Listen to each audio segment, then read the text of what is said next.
अस्सलाम वालेकुम। मेरा नाम मोहम्मद हासिफ पटेल है और आज एक बहुत ज़रूरी बात मैट्रिक और सेकेंड ईयर के स्टूडेंट्स के लिए मैं आपके सामने मुलाहिज़ा कर रहा हूँ। हमें इस सिस्टम को समझना है जो कि इस साल इन स्टूडेंट्स ने फेस करना है, या इस साल ये स्टूडेंट्स जिस सिस्टम का हिस्सा बन गए हैं।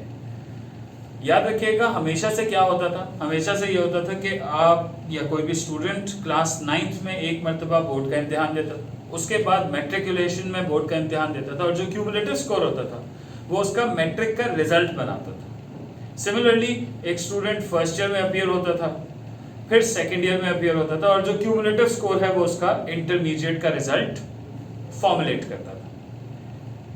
वैसे क्या होता है जो इसी फॉर्मेट में होता है वो ये है कि जी 9th का रिजल्ट जब आता है तब मैट्रिक में जो बच्चा पढ़ रहा होता है, ऑलरेडी उसे 3 से 4 महीने हो चुके होते हैं पढ़ते हुए, तब उसे अंदाजा होता है कि ओके, अब मुझे मैट्रिकुलेशन एग्जामिनेशन में जब मैं मैट्रिक का जब एग्जाम दूंगा, 10th ग्रेड का जब एग्जाम दूंगा, तो मैंने कितनी परसेंटेज का टारगेट सेट करना है। अनफॉर्चुनेटली इस बार ऐसा कोई सिस्टम अवेलेबल इस स्टूडेंट के लिए नहीं है। सेम केस फर्स्ट ईयर का जब रिजल्ट आता है, अगेन बोर्ड एग्जाम्स के कोई 6-7 महीने गुजरने के बाद आखिरी के कोई 3 महीने बचते हैं कि जब उसे अंदाजा होता है कि अच्छा जी फर्स्ट ईयर का ऐसा रिजल्ट आया है और अब मुझे सेकेंड ईयर के एग्जाम्स में कितना मेहनत करनी है या कितनी परसेंटेज को टारगेट करना है ताकि मेरा क्यूमुलेटिव स्कोर या क्यूमुलेटिव परसेंटेज मेरी इंटरमीडिएट की कितनी बने। वी आर अनफॉर्चुनेट कि हमारे पास जो एजुकेशन सिस्टम है उसमें हमारे पास 9th और फर्स्ट ईयर का रिजल्ट बहुत लेट आता है। अब इसमें दो मसला ये कि जो बच्चा स्कूल के सिस्टम में क्लास 8 तक पढ़ने के बाद जब पहली मरतबा मैट्रिकुलेशन या BSE के board of secondary education Karachi का इम्तिहान देने के लिए अपीयर होता है, तो वैसे ही एक नया सिस्टम होता है, एक नया फॉर्मेट है, करिकुलम सिलेबस डिफरेंट हो जाता है जो कि सिंध बोर्ड का स्टैंडर्ड होता है। एग्जामिनेशन बोर्ड में अपीयर पहली बार हो रहा है। जो इंटरमीडिएट का सिस्टम है या जो फर्स्ट या सेकेंड ईयर का जो सिस्टम है उसका बोर्ड डिफरेंट है, उसका करिकुलम का रिगर, उसकी जो टफनेस है, डिफिकल्टी लेवल है वो डिफरेंट है। सिमिलरली कुछ सिमिलर सा दुश्वारी स्टूडेंट्स को होती है जो कि 9th में भी दे रहे होते हैं या 9th मैट्रिक में अपीयर हो रहे होते हैं या फर्स्ट या सेकेंड ईयर में अपीयर हो रहे होते हैं। ऐसे बच्चे को टारगेट सेटिंग बहुत लेट पता चलती है, नंबर 1। नंबर 2, जिस सिस्टम में वो पढ़ रहा होता है या जिस बोर्ड के में वो उसने एग्जाम्स देने होते हैं, ये बात उसे बहुत लेट जाकर क्लैरिफाई होती है, रियलाइज होती है। I should say most of the students के साथ क्या होता है जी, मैट्रिकुलेशन में यूजुअली ग्रेड्स हायर होते हैं और जब वो फर्स्ट ईयर में आते हैं, फर्स्ट ईयर का जब तक रिजल्ट आता है तब तक आधे से ज़्यादा सेकेंड ईयर गुजर चुका होता है, और तब उनको रियलाइज होता है कि ओके हमारा रिजल्ट तो काफ़ी बुरा आ गया, या जो उनकी एक्सपेक्टेशन थी वो एक्सपेक्टेशन मीट नहीं होती है। फिर उनके प्लान बीज स्टार्ट होते हैं। अनफॉर्चुनेटली इस बार ऐसा कोई सिस्टम मौजूद नहीं है, जस्ट बिकॉज 9th के भी बोर्ड के एग्जाम्स नहीं हुए और फर्स्ट ईयर के भी बोर्ड के एग्जाम्स नहीं हुए। तो इस बार सिस्टम क्या एक्सपेक्ट करता है? इस बार सिस्टम ये एक्सपेक्ट करता है कि वो स्टूडेंट जिसने 9th का एग्जाम देना था और अब वो मैट्रिक में है और अब उसने मैट्रिक का एग्जाम देना है, वो एक ही बार अपीयर होगा एग्जाम में और उसको एक ही साथ जो वो 1 अटेम्प्ट मिलेगा एट द बोर्ड एग्जाम्स, वही उसका ओवरऑल मैट्रिकुलेशन का रिजल्ट बनाएगा। Same goes for the first year students as well, for intermediate students as well.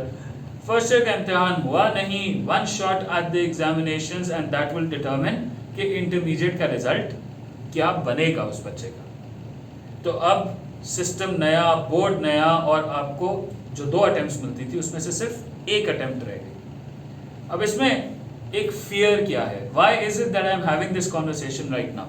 I am having this conversation out of a fear of complacency.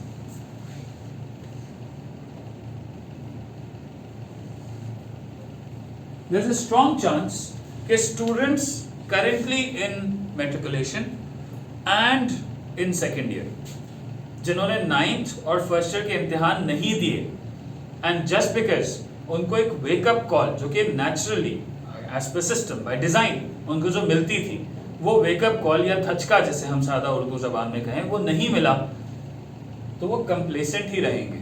उनको अभी तक पता नहीं है कि इस सिस्टम में क्या इवेंचुअली क्या रिजल्ट्स आते हैं और किस तरह आते हैं, क्योंकि एक मरतबा उस बोर्ड को में अपीयर होने का एक्सपीरियंस उनके पास था ही नहीं। इसलिए द अनफॉर्चुनेट थिंग इज कि अनफॉर्चुनेटली जो एक कहावत है कि life gives you everything, it doesn't give you a second chance, so the only chance that they have is that one go at it, जो कि अगले साल अप्रैल मई के एग्जामिनेशंस में, मैट्रिक और सेकेंड ईयर के एग्जामिनेशंस में उनको मिलेगा.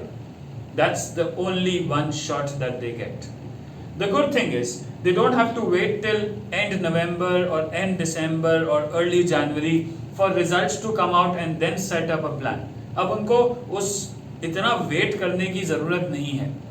करना क्या है, अब से लेकर till the board exams, take each and every test. आप किसी भी सिस्टम में पढ़ सकते हैं.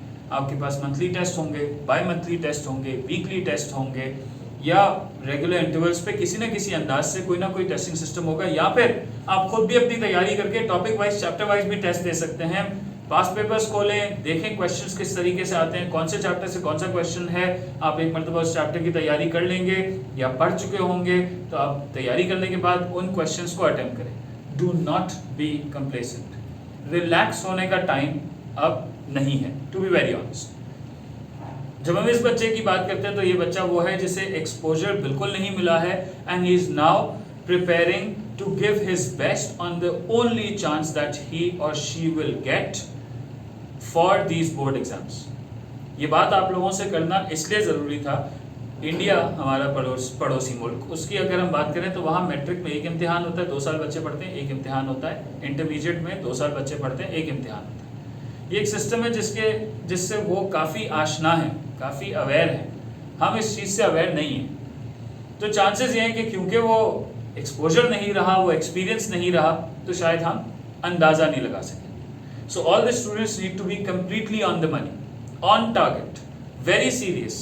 इसका ये मतलब हरगिज़ ये नहीं है कि इस उम्र में जो एक मिज़ाह का जो एक माहौल होता है, जो इन्जॉयमेंट की जो एक फ़िज़ा होती है, आप उसको छोड़ दें.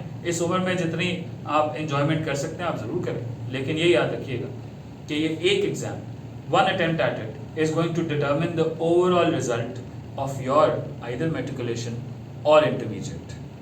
द फियर इज़ अपने आप को इस तरफ जाने से रोकना है, रिलैक्स नहीं होना, स्टे एट इट. जब हम पूरे सिलेबस को देखते हैं तो ज़रा मुश्किल काम है कि पूरा का पूरा सिलेबस एक साथ ही मैं कवर कर सकूं. So that's why I said chapter wise, poem wise, prose wise, exercise wise in terms of mathematics, derivation wise, इसको ब्रेक करें सारे सिलेबस को. थोड़ी थोड़ी तैयारी करते रहें, थोड़े थोड़े टेस्ट देते रहें, अपनी प्रोग्रेस को मैच करते रहें, एंड इंशाल्लाह you will do really well. अपना ख्याल रखिएगा. अस्सलाम वालेकुम.